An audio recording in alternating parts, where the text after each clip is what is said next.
നിയമപരമായ വിലയിരുത്തലിന് മുമ്പ് രാഷ്ട്രീയ പ്രതികരണമാണ് ആദ്യം വേണ്ടതെന്ന് തോന്നുന്നു. അരുൺകുമാർ, സുപ്രീം കോടതിയുടെ ഇന്നത്തെ വിധി, അതിൽ കേരളത്തിന്റെ വിധി കൂടി ഇന്ന് പ്രതീക്ഷിച്ചാണ്. പക്ഷേ അത് അടുത്ത മാസം 13-ാം തീയതിയിലേക്ക് മാറ്റിയിരിക്കുന്നു. പക്ഷേ ഇത് ഒരു ഗവർണർ, തമിഴ്നാട് ഗവർണർക്ക് മാത്രമായിട്ടുള്ള വിധിയല്ല. അപ്പോൾ എങ്ങനെ ഇത് കാണുന്നു ഈ വിധിയെ?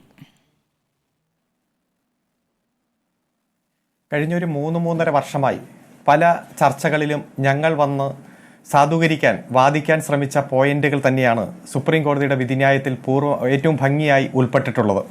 പല ഘട്ടത്തിലും ഞങ്ങളെ ഖണ്ഡിക്കാൻ വേണ്ടി ഭരണഘടനയെ തന്നെ തള്ളിപ്പറയുകയാണ് വലതുപക്ഷ പ്രതിനിധികളായി വന്ന പലരും ചെയ്തത്. ഒരു ബില്ല് നിയമസഭ പാസാക്കി ഗവർണർക്ക് അയച്ചാൽ ഒന്നെങ്കിൽ അതിന് അംഗീകാരം കൊടുക്കാം, അല്ലെങ്കിൽ അത് നിയമസഭയ്ക്ക് തന്നെ തിരിച്ചയക്കാം, അല്ലെങ്കിൽ രാഷ്ട്രപതിക്ക് അയക്കാം. രാഷ്ട്രപതിക്ക് അയക്കുന്നത് ഇന്ന മാനദണ്ഡങ്ങൾ പ്രകാരമുള്ളതാണെങ്കിൽ, പ്രത്യേകമായി പറഞ്ഞാൽ ഹൈക്കോടതിയുടെ അധികാര പരിധിയുമായി ബന്ധപ്പെട്ടുകൊണ്ട്, അതുപോലെ തന്നെ ദേശീയ വിഷയങ്ങളുമായി ബന്ധപ്പെട്ടുകൊണ്ട്, സംസ്ഥാനങ്ങളുമായി ബന്ധപ്പെട്ട വിഷയം അത് കൃത്യമായി തന്നെ നിർവചിച്ചിട്ടുണ്ട്. ബാക്കി എല്ലാ ബില്ലുകളിൽ ഒന്നെങ്കിൽ അംഗീകാരം കൊടുക്കണം, അല്ലെങ്കിൽ തിരിച്ചയക്കണം. പക്ഷേ കേരളത്തിൽ, തമിഴ്നാട്ടിൽ, ആന്ധ്രയിൽ, പഞ്ചാബിൽ, ഡൽഹിയിൽ, അതുപോലെ തന്നെ ബംഗാളിൽ നമ്മൾ പല ഘട്ടത്തിലും കണ്ടു ഗവർണർമാർ പച്ചയായ രാഷ്ട്രീയ ഇടപെടലിന്റെ ഭാഗമായി ഈ ബില്ലുകൾക്ക് മേൽ വർഷങ്ങൾ കാത്തിരിക്കുന്ന ഒരു കാഴ്ച നാം കണ്ടു. കേരളം സുപ്രീം കോടതിയെ സമീപിച്ചപ്പോൾ സുപ്രീം കോടതിയാണ് പറഞ്ഞത് ബില്ലുകൾക്കുമേൽ അടയിരിക്കുന്നവരായി ഗവർണർമാർ അധംപതിക്കരുത് എന്ന് പറഞ്ഞു. അതുപോലെ തന്നെ തീ കൊണ്ട് തലചൊറിയരുത് എന്ന് പറയുന്ന സാഹചര്യമുണ്ടായി കേരളത്തിന്റെ ഗവർണറോട് സുപ്രീം കോടതി.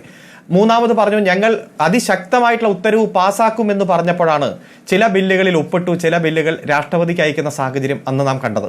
പിന്നീട് രാഷ്ട്രപതിയും 1.5 വർഷം ആ ബില്ലുകൾക്ക് മേൽ അതേപോലെ തന്നെ അടയിരിക്കുന്ന കാഴ്ച നാം കണ്ടു. അത്തരത്തിൽ നിരവധി സംഘർഷഭരിതമായിട്ടുള്ള സാഹചര്യം കേരളത്തിലും തമിഴ്നാട്ടിലും ആന്ധ്രയിലും പഞ്ചാബിലും എല്ലാം നാം അടുത്ത കാലത്ത് കണ്ടു. അത്തരത്തിൽ ഭരണഘടനയെ ദുർബലപ്പെടുത്തുന്ന, ഗവർണർമാർ പച്ചയായി രാഷ്ട്രീയം കളിക്കുന്ന, അല്ലാത്ത അധികാരം എടുത്ത് പ്രയോഗിക്കുന്ന, ആർട്ടിക്കിൾ 153 മുതൽ 165 വരെ കൃത്യമായി ആരാണ് ഗവർണർ, എന്താണ് ഗവർണറുടെ അധികാരം, പദവി എന്നതിനെ കുറിച്ചെല്ലാം കൃത്യമായി വിശദീകരിക്കുമ്പോൾ ഭരണഘടനാ വിരുദ്ധമായി പ്രവർത്തിച്ച സാഹചര്യത്തിന് കിട്ടിയ ചുട്ടയടിയും ഇത്തരത്തിൽ കുറെ നാളായി പൊതുസമൂഹത്തിൽ ഉന്നയിക്കപ്പെട്ട ചോദ്യങ്ങൾക്ക് മറുപടിയും ഇതൊരു കൃത്യമായിട്ടുള്ള പ്രീസിഡന്റായി മാറി. ഗവർണർമാർ കൃത്യമായി മന്ത്രിസഭയ്ക്ക് വിധേയമായി മാത്രമേ പ്രവർത്തിക്കാവൂ എന്നുള്ള അതിശക്തമായിട്ടുള്ള ഉത്തരവാണ് വന്നിരിക്കുന്നത്. അതിൽ ഏറ്റവും പ്രത്യേകത എന്ന് പറയുന്നത്, ഒരു നിയമസഭ എന്ന് പറഞ്ഞാൽ ജനാഭിലാഷങ്ങൾ പ്രതിഫലിക്കുന്ന സഭയാണ്. ജനങ്ങൾ തെരഞ്ഞെടുത്ത നിയമസഭാ അംഗങ്ങൾ ഉൾക്കൊള്ളുന്ന ഒരു സഭയാണ്. ആ സഭ പാസാക്കുന്ന ഒരു ബില്ല്, ആ ബില്ല് അങ്ങ് വന്നു കഴിഞ്ഞാൽ എത്രയും പെട്ടെന്ന് അതിൽ ഒന്നെങ്കിൽ അംഗീകരിക്കാം, അല്ലെങ്കിൽ അത് തിരിച്ചയക്കാം, അല്ലെങ്കിൽ പെട്ടെന്ന് രാഷ്ട്രപതിക്ക് അയക്കണം. അതിന് 1 മാസം, 3 മാസം, വീണ്ടും 1 മാസം കൃത്യമായിട്ട് കാലാവധി നിശ്ചയിച്ചു. ഒരിക്കൽ നിയമസഭയ്ക്ക് തിരിച്ചയച്ച് ഒറ്റ കാര്യം നിയമസഭ അംഗീകരിച്ച് തിരിച്ചു വന്നാൽ, അത് ഏറ്റവും പ്രധാനപ്പെട്ടത്, നിയമസഭ അംഗീകരിച്ച് വീണ്ടും രണ്ടാമതും ഗവർണർക്ക് അയച്ചാൽ പിന്നെ ഗവർണർക്ക് അതിൽ അടയിരിക്കാനോ വീണ്ടും രാഷ്ട്രപതിക്ക് അയക്കാനോ കഴിയില്ല. അതുപോലെ തന്നെ പിന്നെ അത് കോടതിക്ക് ഓർമ്മിപ്പിക്കേണ്ടി വരുന്നു എന്നിടത്താണല്ലോ. അതെ, അതെല്ലാം ദുർവ്യാഖ്യാനം ചെയ്ത്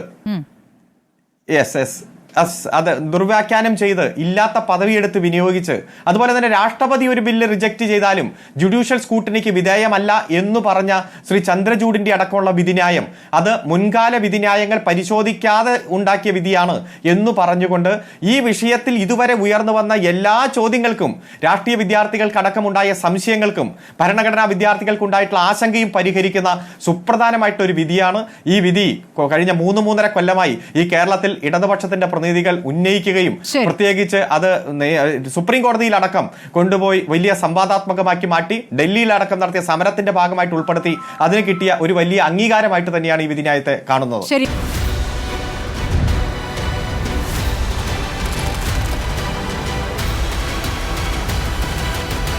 ഡിബേറ്റ് വിത്ത് സ്മൃതി പരുത്തിക്കാട്.